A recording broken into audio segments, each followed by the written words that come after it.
Esse é o conteúdo sobre bactéria, que é um dos temas que a gente estuda em microbiologia, certo? Então eu vou dar uma pequena revisada no conteúdo que já foi repassado em sala de aula e vou finalizar aquela parte que a gente não conseguiu contemplar em sala de aula ainda. E por que que a gente estuda as bactérias? Bactérias são um grupo de micro-organismos de extrema importância. Elas atuam numa série de processos biológicos, seja fixação biológica de nitrogênio, seja na ciclagem de nutrientes, enfim. Então, é um grupo de micro-organismos, né, na parte de alimentos, um grupo de micro-organismos que tem uma importância muito grande. E quando a gente fala em classificação dos micro-organismos, dos organismos em si, né, o Itaker, em 77, ele classifica os seres vivos em 5 grandes reinos. Plantae, onde estão incluídas as plantas, fungi, os fungos, animalia, os animais, protistas, protozoários, e as bactérias, elas estão dentro do gênero do reino Monera. O reino Monera é o reino onde se classificavam as bactérias. Atualmente, Voos ele propôs uma nova classificação em 1990 que organiza os seres vivos em 3 grandes grupos: o grupo bactéria, o arquea e o eucária. E como foi feita essa classificação? Foi feita com base na que a gente chama de filogenia, né? Filogenia é o estudo de conexões evolutivas entre os organismos, através de semelhanças encontradas em partes do RNA ribossomal. Então, ele analisando o RNA do ribossomo dos seres vivos, ele chegou nesses 3 grandes reinos, né? Que é o bactéria, o arquea e o eucária.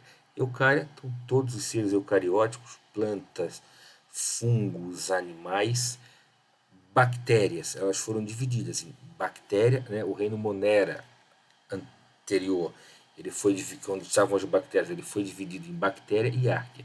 No gênero no reino bactéria estão as bactérias que vivem no solo, vivem na nossa pele, no nosso intestino, estão envolvidas em processos agrícolas, e no reino arquea a gente encontra as bactérias que habitam ambientes extremos, ou seja, boca de vulcões, bordas de fossas oceânicas, ambientes ricos em metano, ambientes ricos em sal. A gente não vai dar ênfase no nosso estudo sobre árquea, porque para nós na agricultura nos interessa mais o reino bactéria. E que características diferenciam uma célula procariota de uma célula eucariota? A mais básica delas é a organização do material genético. A gente sabe que numa célula procariota o material genético é disperso no citoplasma, e numa célula eucariota o material genético ele é envolto pela membrana nuclear. Outras características, né, e características semelhantes quais seriam? Toda célula, tanto eucariota, tanto procariota, tem citoplasma, tem membrana citoplasmática, né? Então, o citoplasma é aquele meio viscoso onde estão dispersas todas as organelas que fazem com que a célula funcione. A membrana citoplasmática protege da forma a célula, e nós temos os ribossomos, né? Os ribossomos eles estão ligados na síntese proteica, lá na síntese de proteína, através das ligações peptídicas, eles unem os aminoácidos para formarem as proteínas. Então, é esse ribossomo que foi analisado o RNA deles, e com base em semelhanças foi proposto esses 3 grandes reinos do VUS lá em 1990. E bactéria é um micro-organismo. Como que a gente mede um micro-organismo? Né? Qual é a unidade de medida? Quando eu falo em distância, eu falo em quilômetros. Né? Quando eu falo a altura de uma pessoa, é metro. Micro-organismo eu meço em micrômetro. Micrômetro é milésima parte de 1 milímetro. Se eu pegar 1 milímetro e dividir por 1000, eu vou ter 1 micrômetro. Então, 1 micrômetro é 0,001 milímetro. Eu vou ativar a caneta aqui. Opa, vou voltar. Vou ativar a caneta para ficar mais fácil para a gente dar uma ajeitada aqui. Espera aí. Vamos lá.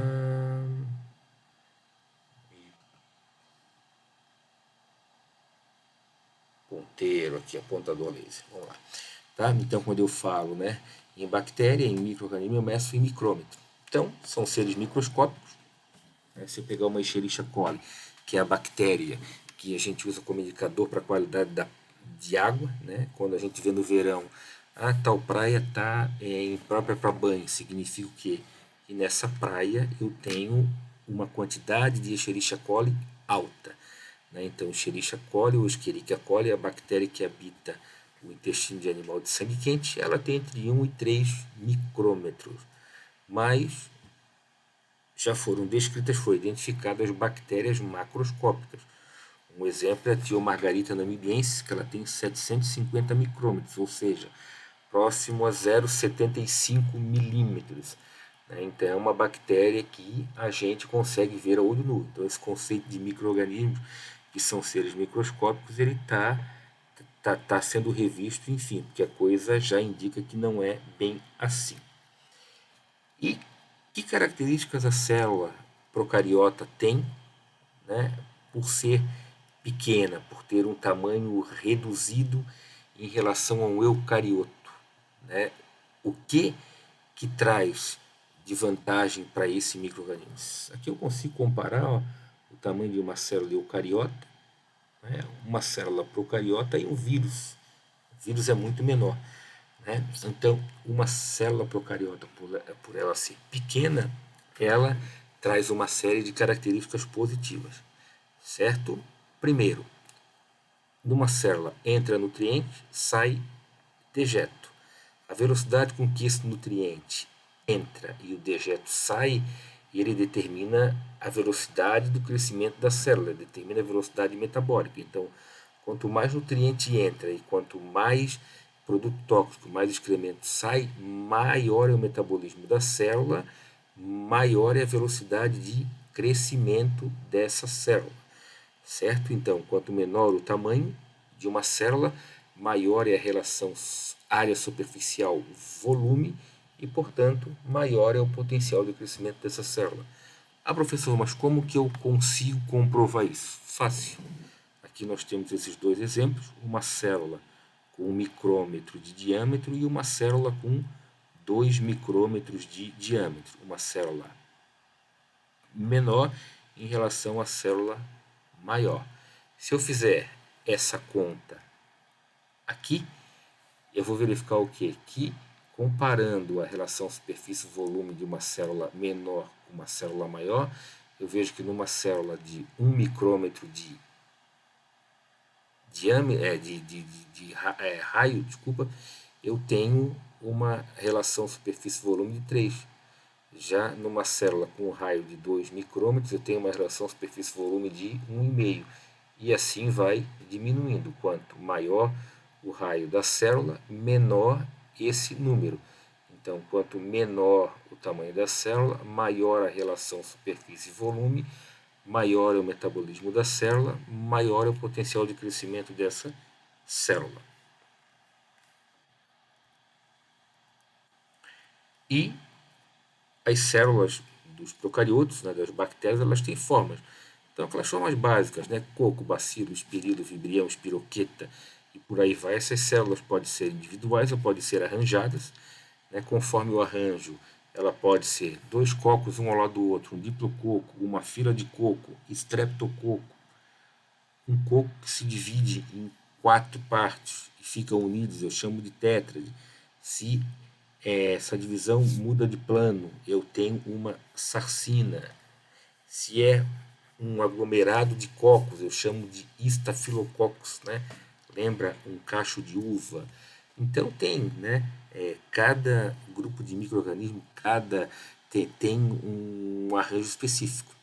Né? Então aqui a gente tem, por exemplo, né, a Neisseria gonorrhoeae, ele é um diplococo. Tá? Metanococo é um coco solitário, ele não forma arranjo e por aí vai. Né? Então esses arranjos servem para a gente, né, dentre outras características, claro, identificar determinados grupos de micro-organismos. Mas são só os cocos que formam arranjo, professor? Não. Bacilos também formam arranjos. Né? Dois bacilos formam um diplobacilo. Bacilo unido, né? Um ao lado do outro, pelo lado maior da célula, forma uma paliçada. E por aí vão tendo essas características que diferenciam um grupo de micro-organismo de outro. Certo? Tem cocobacilo, certo? Vibrião, espiroqueta.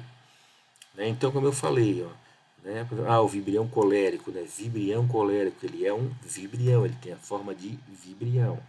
Então, se eu estou com um material suspeitando que é vibrião da cólera, uma característica para mim é o que? Esse material tem a forma de vibrião. Se ele tem, já me indica que pode ser que eu esteja no caminho certo. Tem também a Leptospira interrogas, que já é uma espiroqueta, tem uma outra forma.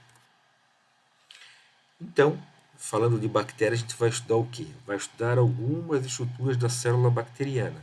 A gente vai ver, né, inclusões citoplasmáticas, cápsula, parede celular, a membrana plasmática, estudar algumas estruturas como a pile e a fímbria, os flagelos, os plasmídios, certo? Então a gente vai dar, né, o objetivo desse tópico é que a gente estude características morfológicas e citológicas dos procariotos. Então, como que uma bactéria se locomove?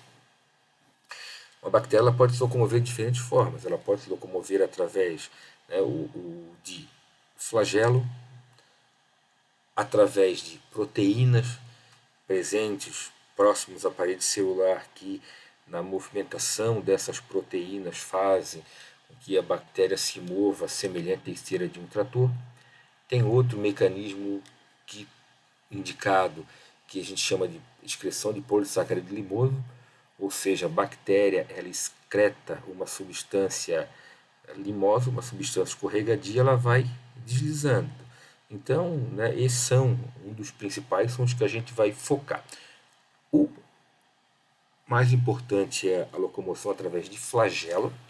Né? Aqui eu tenho a estrutura de um flagelo, certo? Então, o que são flagelos? Flagelos são apêndices longos e finos, tá? Tem formato helicoidal, formato de uma hélice, né? Eles são aderidos, né? São fixados na célula por anéis na parede celular e na membrana celular também, certo? O número deles varia de célula para célula, eu posso ter um ou posso ter vários, e conforme eles são distribuídos, na célula eu nomeio eles, né? Um só numa ponta da célula, monotríquio polar.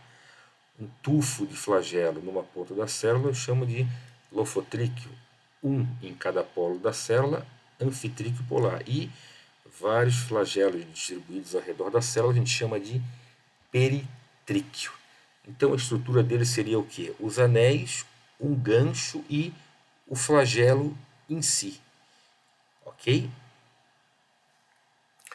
É um movimento que obviamente gasta energia para que a célula se mova, para que o flagelo ele funcione.